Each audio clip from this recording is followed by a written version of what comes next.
Hi, my name is Jeff. I'm a performance nutritionist and part of the team of Prevess. I have supported athletes the last decade to achieve highest goals to attend competitions like the Olympic Games and other international championships. Today, everything is around the following question. Do athletes who weigh more need more carbs? Recommendations for how much carbohydrate to eat during exercise are given in grams per hour and depend on how long the activity lasts.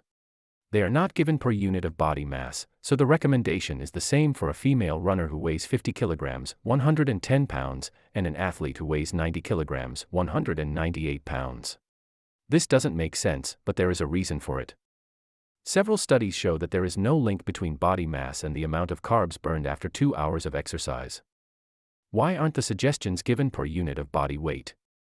In general, the longer an activity is, the more carbs you should eat while doing it. Carbohydrates are only needed in small amounts, up to 30 grams per hour, for a 1-hour bike ride, but small amounts have been shown to improve exercise performance.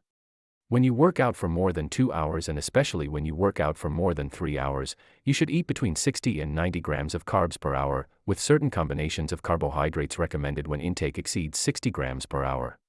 The intensity of the exercise also plays a role.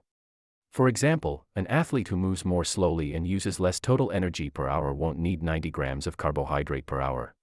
But body mass isn't important. The advice is the same for a 110-pound woman who runs and a 198-pound man who works out. The advice about how many carbs to eat during exercise doesn't take into account how big a runner is. At first, this may seem strange, but there is a simple reason for it. The rate at which a drink's carbohydrate is used depends on how quickly it can be absorbed. The limiting factor is how well the food is absorbed in the gut. Put simply, if you don't take it in quickly, you can't use it quickly. Both light and heavy athletes' intestines seem to absorb carbs at about the same rate. So, the muscle also uses carbohydrates at the same rate.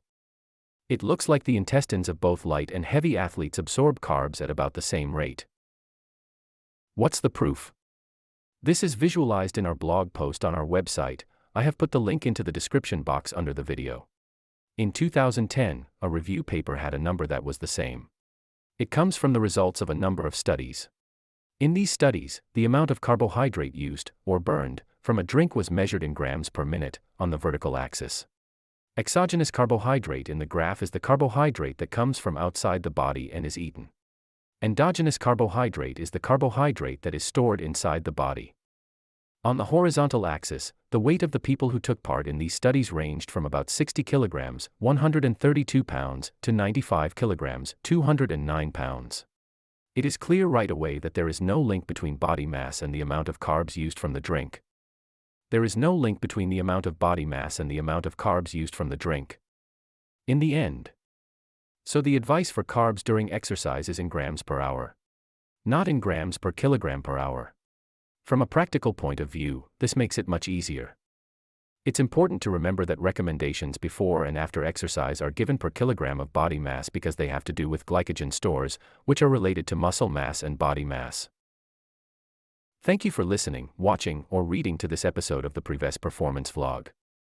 For more topics to become a better athlete, subscribe to our Performance Vlog newsletter at prevess.com/performance. See you next time and stay focused.